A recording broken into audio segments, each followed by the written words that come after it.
Bonjour tout le monde, je suis vraiment ravie de vous retrouver, comme chaque lundi, dans un nouvel épisode de podcast potentiel.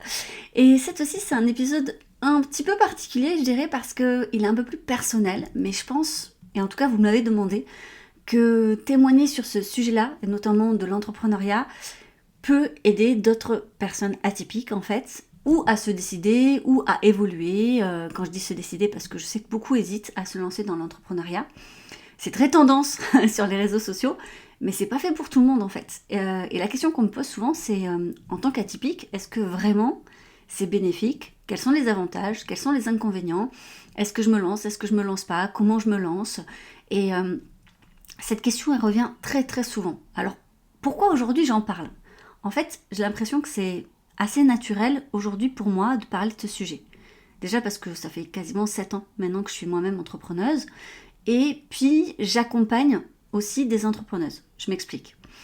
Dans mes formations, en fait, beaucoup sont au début de leur vie entrepreneuriale. Donc, j'ai beaucoup de femmes atypiques qui se forment aux atypiques et qui viennent dans mes formations et où je propose du mentorat pendant la formation où on parle effectivement de comment on se lance, comment on peut parler de son travail, comment on peut tarifer aussi un service, comment on va communiquer dessus, se faire connaître, l'état d'esprit à développer, bref, plein de choses comme ça. Et donc c'est vrai que c'est des questions qui reviennent très régulièrement. Et puis, dans mon programme OVPA, que tu dois peut-être connaître, donc c'est Oser la vie professionnelle atypique. Pour rappel, je suis également en fait conseillère en insertion et en transition professionnelle, diplômée d'État. Et j'accompagne sur des sortes de bilans de compétences les atypiques. Et j'ai créé tout un programme dont il y a en fait une ouverture une fois par an en général. Donc actuellement, elles sont dans le programme. Donc le programme est fermé, il faudra attendre 2025. N'hésite pas à t'inscrire à ma newsletter si tu veux être au courant quand il y a des ouvertures. Parce qu'en fait, je mets en amont, en fait, d'abord, je donne toutes les informations pour les personnes dans ma newsletter, bien avant tout le monde et avant d'en parler sur les réseaux sociaux, tout ça. Donc n'hésite pas à t'inscrire. Le lien est en général, alors soit tu vas sur mon site Elodie Crépel, soit en description du podcast, si tu regardes la description, je mets le lien en fait de mon site et de la newsletter. En plus, tu reçois un e-book totalement gratuitement de je sais plus combien de pages, je crois une trentaine, quarantaine, cinquantaine, j'hésite, je sais plus, mais pour t'expliquer le haut potentiel intellectuel, l'hypersensibilité, tout ça. Donc franchement, faut pas hésiter et il y a plein d'autres avantages. Du coup, dans l'OVPA, dont j'en étais là, dans le programme OVPA, il y a eu beaucoup de questions et à chaque session de ce programme, j'ai beaucoup de femmes qui le font en vue de devenir entrepreneuse. Alors c'est pas toujours le cas, mais il y a quand même beaucoup de questions là-dessus, de comment on se lance, et les peurs, et les croyances, et ce sentiment de solitude. Aussi quand on souhaite devenir entrepreneur et que possiblement on n'a personne dans notre entourage qui l'est, on ne sait pas par quoi commencer, et puis c'est tellement un monde à part qu'on peut se sentir un petit peu dépassé par tout ça et être un peu effrayé avant même d'avoir commencé.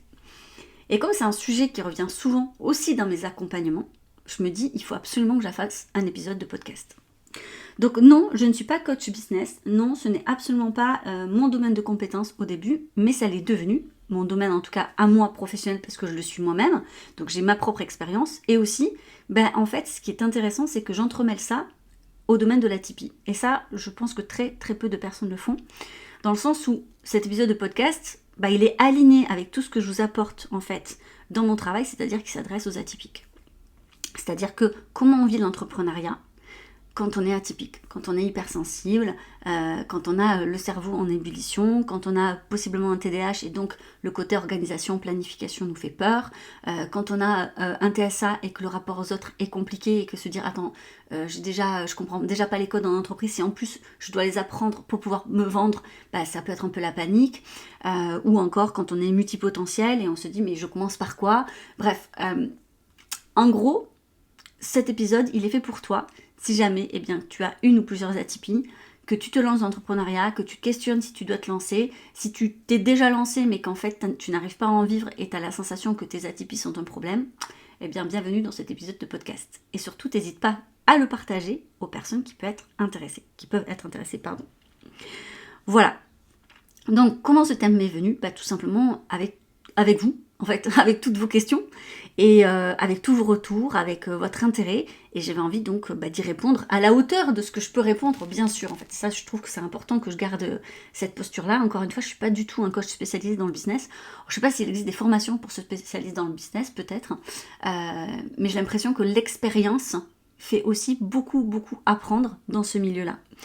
J'ai l'impression que justement, le côté, autodidacte dans l'entrepreneuriat est beaucoup mis en avant et très prégnant. C'est l'apprentissage par soi-même, l'apprentissage par l'échec aussi, et donc par l'expérience. Je vous avais mis une story il n'y a pas très longtemps, je ne sais pas si vous vous en souvenez, sur Instagram notamment, et je vous avais posé la question suivante: est-ce qu'un thérapeute, coach, a vocation à faire de l'argent? Alors, la question, elle était pas choisie au hasard. À 98%, sur les centaines et centaines de réponses, vous m'avez répondu oui. Et j'avais mis après dans une autre story, oui, pourquoi, non, pourquoi, si vous voulez expliquer en fait votre réponse. Parce que des fois c'est très frustrant, on n'a ni envie de dire ni oui ni non, et puis sinon on a envie d'expliquer, enfin voilà. Et pour celles qui ont répondu non, alors toutes n'ont pas forcément répondu, mais en tout cas 1% c'est déjà pas beaucoup, enfin 2%, voilà. Vous m'avez répondu que vous avez répondu non, parce qu'il y avait le mot vocation. Et c'est très juste, je l'ai fait exprès. Parce que je sais à quel point, en fait, il y en a qui mettent en fait en opposition la vocation et l'argent. Et je trouve que c'est dommage, en fait. Et c'est pour ça que je l'ai mis dans la question. Je crois qu'effectivement, alors là, j'avais dit un thérapeute et coach, et je vais vous donner, moi, ma réponse, et je pense qu'elle correspond à peu près à tous les retours que j'ai eus. Donc, on va se sentir alignés, là, je sens.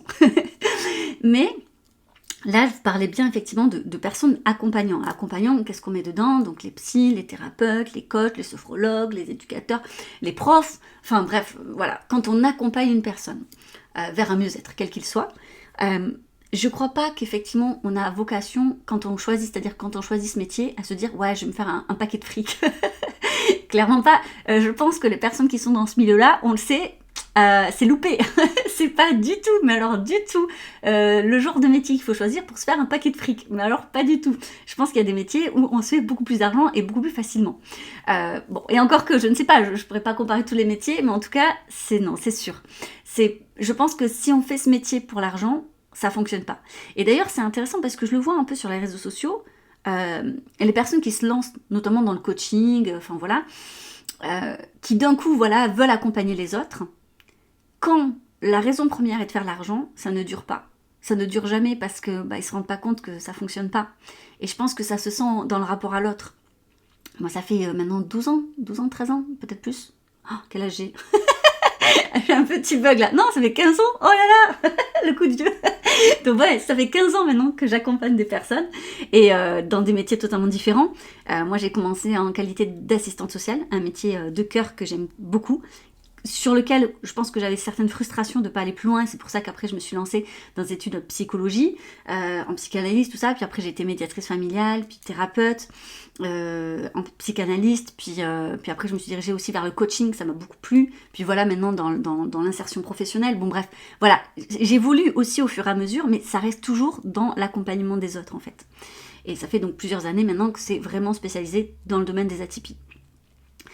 Je pense vraiment que si on fait ça pour une autre raison que par l'amour pour l'humain, à un moment donné, on se lasse, on se fatigue, on devient un peu aigri, c'est peut-être pas fait pour nous. Ça veut pas dire que ça ne l'a pas été à un moment T de notre vie. Ça aussi, peut-être qu'on peut être de très bons accompagnants sur, je sais pas, 3-5 ans, mais qu'après, en fait, ça nous épuise trop, et puis c'est peut-être plus quelque chose qu'on veut faire, et c'est ok, on a le droit aussi de transitionner, je sais pas si ce mot existe, mais voilà, je viens de l'inventer, vers un autre métier.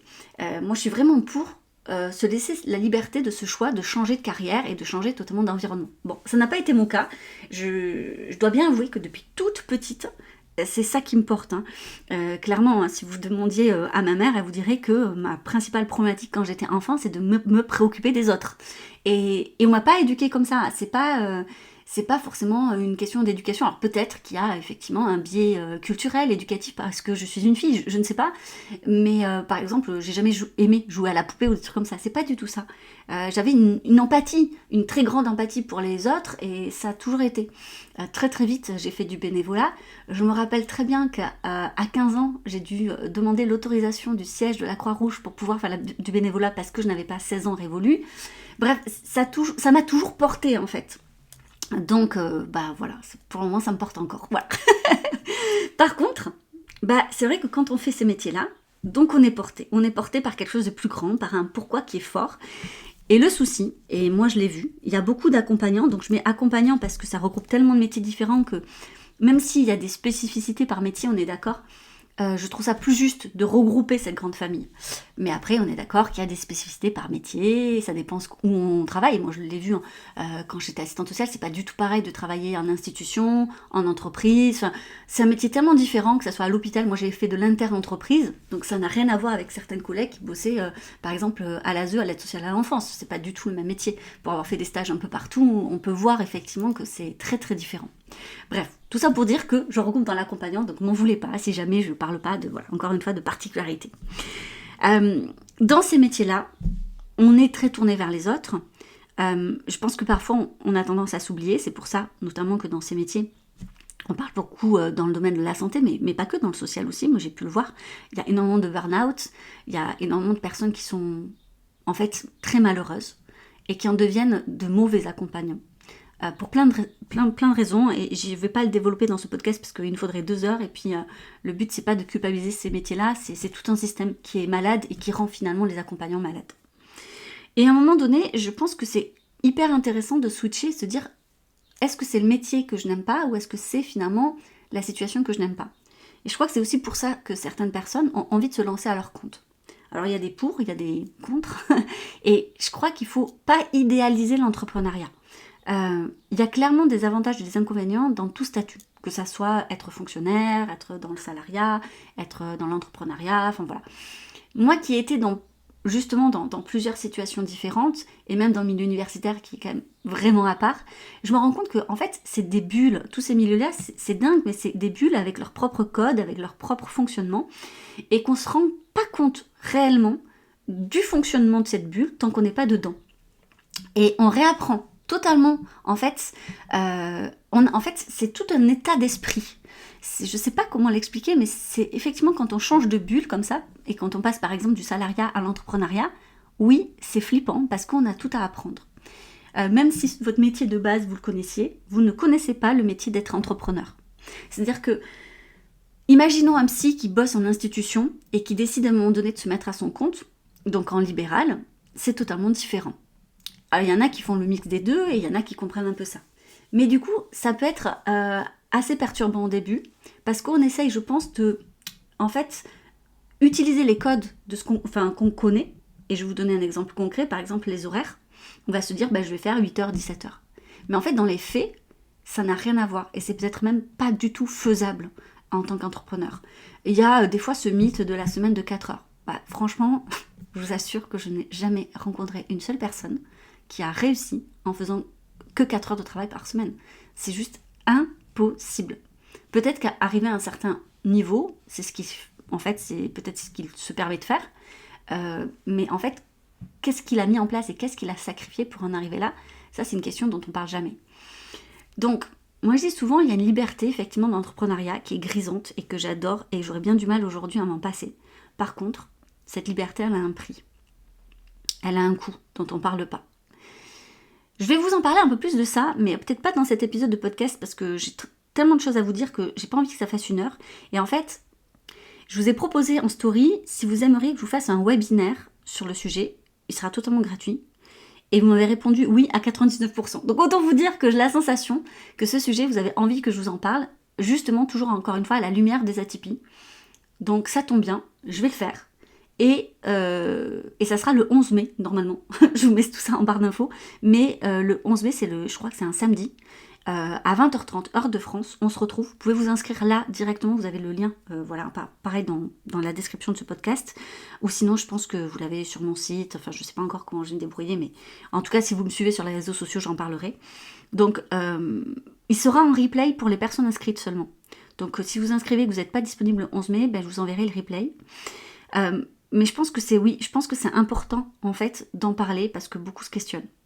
Et je vais vous parler justement de tout ça. Mais aussi, je pense de tout ce qui est en lien avec le rapport à l'argent. Parce que quand je vous ai posé la question en story, est-ce qu'un thérapeute, un coach a vocation à faire de l'argent?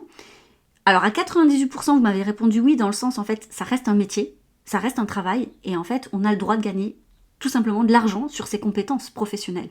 C'est-à-dire que, en fait, on ne se verrait pas demain dire à un boulanger qui adore faire du pain, vu que tu aimes faire du pain et que moi j'ai faim, pourquoi tu me le donnes pas? Non, en fait.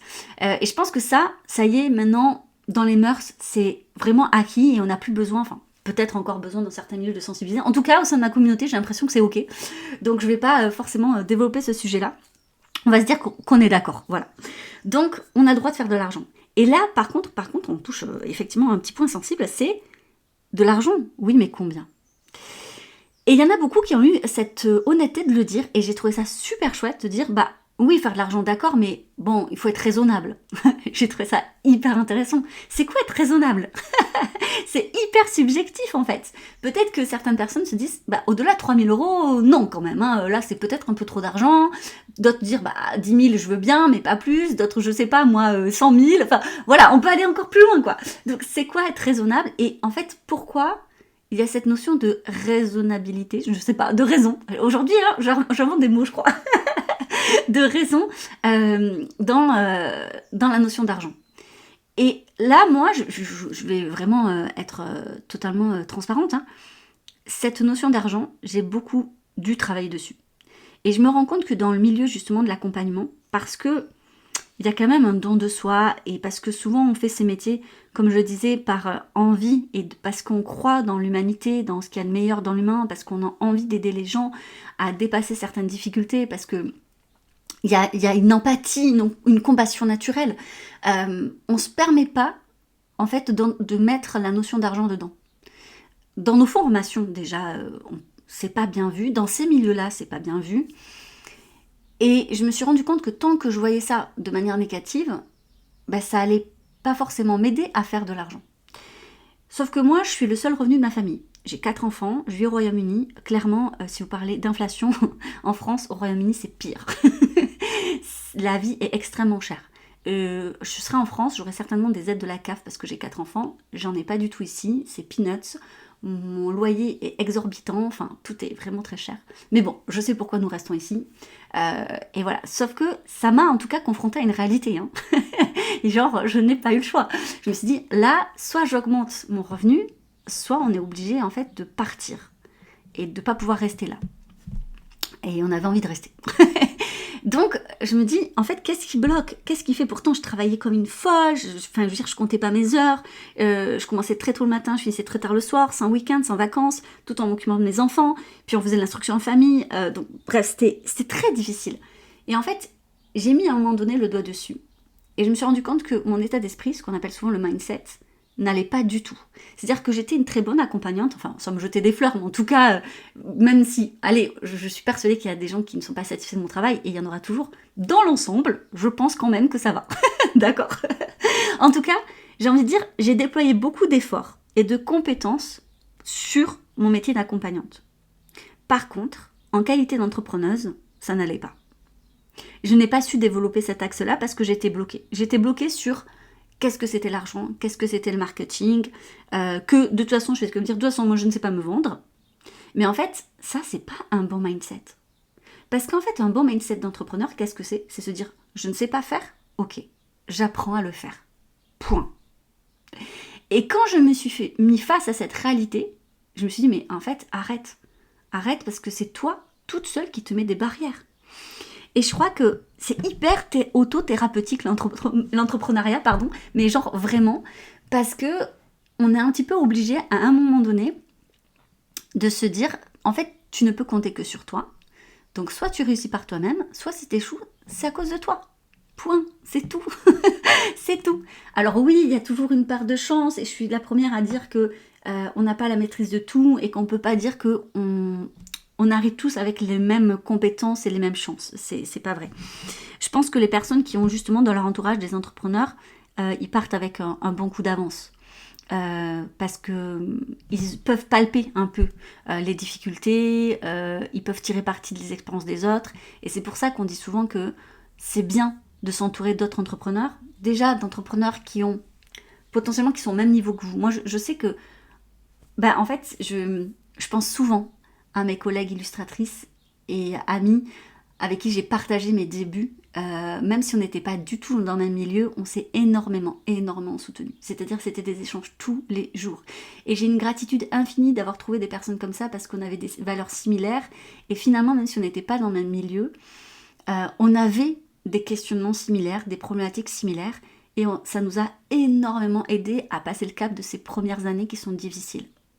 Et après, ce qui m'a beaucoup aidé, mais c'était dans un second temps, de trouver des gens, des mentors, des gens qui avaient plus d'expérience que moi et qui m'ont appris des choses, qui m'ont permis de comprendre des choses sur les erreurs que j'ai pu faire, les erreurs à ne pas refaire.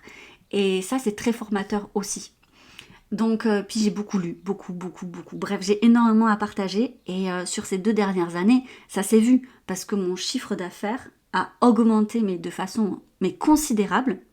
Pour autant, je n'ai pas plus travaillé, mais j'ai mieux travaillé. J'ai compris en fait comment travailler.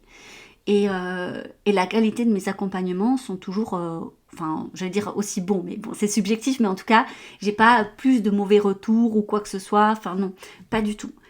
Et ça, c'est vraiment parce que j'ai changé mon état d'esprit, parce que j'ai compris qu'il fallait que je développe en fait ce côté entrepreneurial en moi, mais aussi parce que je pense que j'ai acquis une connaissance sur mes atypies. Et j'en ai fait quelque chose. Je me suis beaucoup questionnée, par exemple, en tant que personne hypersensible, quelle est la place des émotions dans l'entrepreneuriat? Et j'ai énormément grandi par rapport à ça. Et il y a aussi autre chose, c'est mes problèmes relationnels. Je ne vous l'ai jamais caché, mais clairement, comprendre les codes, ça a été vraiment une souffrance terrible. Je vais pas là tout vous raconter, mais je veux dire à l'école, au collège, non, ça a été très très dur. Et même dans mes débuts de vie de salariat, j'ai beaucoup connu le harcèlement. Ça a été extrêmement difficile. Ça a été extrêmement douloureux et je pense que c'est pas pour rien qu'aujourd'hui j'en fais presque un cheval de bataille et que par exemple mon dernier livre que vous connaissez certainement maintenant, mais c'est Décidé, je change ma vie, que j'ai écrit en collaboration avec Fabrice Michaud. C'est beaucoup sur la compréhension des codes sociaux justement, mais aussi la compréhension de soi-même, la place qu'on a au sein d'un groupe social. Moi, ça m'a beaucoup porté parce que, justement, ça a été une grande difficulté pour moi. Donc, j'ai envie de transmettre un petit peu les clés que j'ai réussi à trouver, à voir après si ça vous parle, et peut-être vous aider à constituer votre propre trousseau de clés surtout. Bref, du coup, le lien avec les autres, ça a été difficile. En plus, au début de ma vie d'entrepreneur, je me suis liée avec des personnes qui ont été très toxiques pour moi. Et bref, ça a été l'horreur, vraiment l'horreur, ça a été une descente, mais plus. Je pense que si j'avais pas eu l'obligation, d'apporter un revenu à la famille, j'aurais tout abandonné, c'est une évidence, et c'est parce que j'étais face au mur que j'ai pas lâché. Je regrette pas, mais ça a été très dur, et franchement, je vais le dire, ça a été traumatisant. Ça a été vraiment traumatisant, je suis passée par des moments très difficiles, et je me suis forcément beaucoup remis en question. Toi-même, tu sais, quand on est hypersensible, atypique, on se remet toujours en question on s'auto-flagelle et on s'auto-sabote au final. Et j'en suis venue à me dire, mais en fait, je suis nulle dans les relations, je suis nulle pour lier des liens avec les gens, et je suis donc restée solopreneur très longtemps parce que j'avais cette croyance-là. En fait, j'ai donc beaucoup travaillé sur, je pense, qu'est-ce qui s'est passé, comment ça s'est passé. Et ça, c'est vraiment l'entrepreneuriat qui me l'a permis. Et j'ai rencontré aussi, ça m'a amené aussi à rencontrer des gens assez exceptionnels, où je me dis, en fait, je peux avoir confiance dans certaines personnes. Dans ce milieu-là, que je voyais comme un monde, finalement, juste de requins, où j'avais la sensation d'être un petit poisson d'eau douce qui se faisait bouffer de partout, et qui était juste terrorisé entre 2 cailloux. Mais je vous le dis vraiment comme ça, c'est vrai. J'ai appris à voir qu'en fait ça se passait pas du tout comme ça. Mais il a fallu changer de mindset, il a fallu changer d'état d'esprit. Et j'ai vraiment envie de vous amener à développer ça pour les personnes qui sont intéressées par ce sujet, bien sûr. Et donc j'ai rencontré des gens vraiment incroyables, avec des valeurs similaires, mais j'ai aussi compris comment je pouvais comprendre les codes aussi de ce milieu, de cette petite bulle de l'entrepreneuriat, comment je peux me développer avec mes caractéristiques atypiques, avec toutes mes émotions, avec mes difficultés sociales, avec aussi ma soif de curiosité, de créativité. En fait, je suis une boulimique de création et de curiosité, mais genre vraiment. Avec ma multipotentialité aussi. Je me suis dit, ok, il y a quand même des super avantages à l'entrepreneuriat. Et aujourd'hui, je ne suis plus solopreneur, j'ai vraiment une société, je travaille en collaboration avec plein de personnes qui m'accompagnent sur plein de projets différents. Et c'est vraiment très très chouette et on se sent entouré, soutenu et les choses évoluent. Et je suis vraiment contente d'en arriver là aujourd'hui, où les choses sont posées. J'ai plus du tout les mêmes peurs, bien sûr, qu'au début.